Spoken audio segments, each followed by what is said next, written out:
um, he would be interested in the issue, but he sent a mail 2 weeks ago. So too late. What about? But when you say, but I could meet it in London, thanks to the Amnesty okay. Scotland. Oh, of course. So in London, you did meet with the FCO, the Turkish desk officer. Was that useful? Yes, very much. Yeah, it'd be good. And did you meet with then any other NGOs, LGBT NGOs? In London. Right. Which ones? Kaleidoscope Trust. Yes. They're nice. And Michael Cashman. Lord Michael Cashman. Don't know that one. Kaleidoscope's kind of like an umbrella, isn't it, for lots I think so. Yeah, that's my understanding. I think so.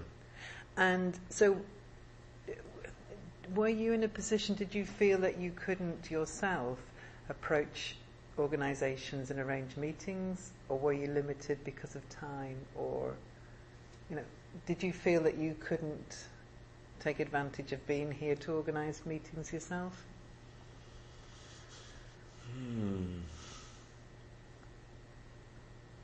In Scotland? Or London, or... London's period was so short. I think it must be extended. Yep. Because so many organizations, so many main organizations in London, and we should have met them for our areas, our works. Okay. 2 days is not enough for London. Right. Yeah. At least it must be 1 week. Yeah. Or 5 days. Anyway, in Scotland, there were some separate meetings for all of us. Yeah. But usually, we all together attended the meeting, and it was a bit boring, At this time, you always hear the same thing, and it's wasting time only. That's all. Yeah. No, although sometimes it's hard to get a meeting individually. So for practical. So I've got that. Your feedback on the networking overall. The networking. Have you found it useful? Yeah. Okay, that's fine. And then this is very general from the whole program. What class of trainings was the most useful? So the kind of programmed activities. I think the program is totally useful. I couldn't specify which one is the best, but the program is totally useful. Great, yeah. And then I've got here the least, but I mean, that would depend, I suppose, on people's background. Least? The least useful.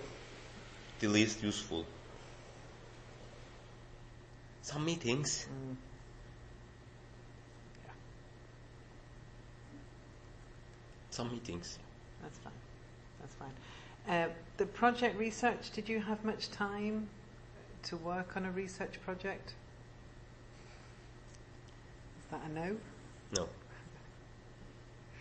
Did you get some guidance? What kind of guidance? Oh, yes. Like a sort of academic guidance. Yes. So how is that project at the moment? Will it be developed, or is it just still an idea? Developed. Yeah. A bit developed. It will be. A bit developed. So that, because question down here, how do you plan to continue working at the end of the fellowship? Are you planning to implement it, or? I don't know what your project is, so just tell me what your... My thesis. Is? My master thesis. I don't know. I mean, I'm not sure how it's been done in Dundee, but normally... We don't have research project here. Oh, you don't? You don't have a project? No. So then, when you have an academic mentor... We have. What were you discussing? Um, I don't know the others, but I've written an article for a international academic journal about the constitutional change in Turkey. Right. And we have argued about the Brazilian elections and the Turkey, right, and some other daily issues and authoritarian politics, as usual. That's okay. that. So it's a kind of personal project, but it's like an academic article in this sense. Yeah. It's all right. That's fine. Yeah. So you will hopefully publish it? Oh, yeah. They have. Oh, they have already. Yeah, I think so. Fabulous. The next bit is about well-being. So I don't know if there's any offer of any well-being support during the fellowship, and that can be very, very broad, from things like yoga classes, sleeping, countryside visits, to professional help or counselling. So have you been able to participate in any well-being activities? Countryside visits? Oh, nice. I love the Scottish countryside. I love to. Right. You said you were sleeping. Sleeping. Yeah. Well, sleep without anxiety, you know. So do you see a change in your kind of well-being, emotional state when you're on the fellowship? Yeah, of course. Or are you still very connected to? It's complicated.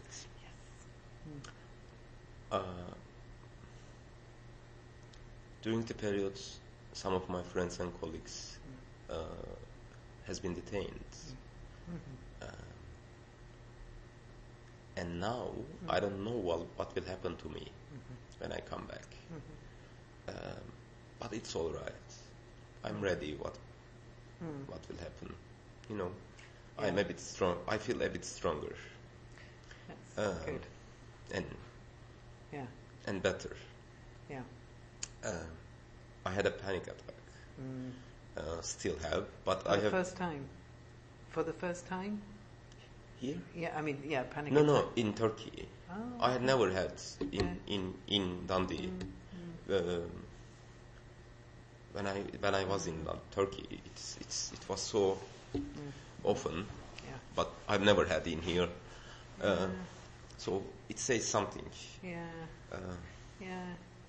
It's an interesting question, because with some of these we call temporary relocation programs, some of them encourage people to stay connected and keep working, continue their human rights work, and some, and I think York's in this category, we often encourage people not to, could kind of like take a break. But obviously it's very hard because people are very connected to their work. So for me, I'm always interested to see how people balance have a break. How do you balance those two issues? Is it possible to have a break from work? If there is not... Oh, hello?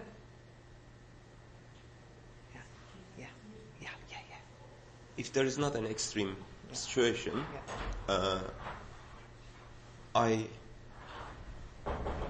don't... I will. The balance, the break, having a break or not? Yeah, I have. Yeah. I have, but not totally. No. That's fine. Of course.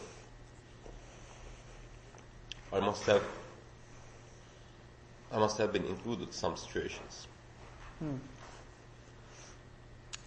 Involved, actually.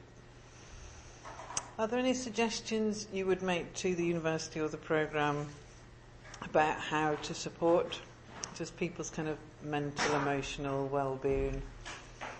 And do you feel there's anything they could do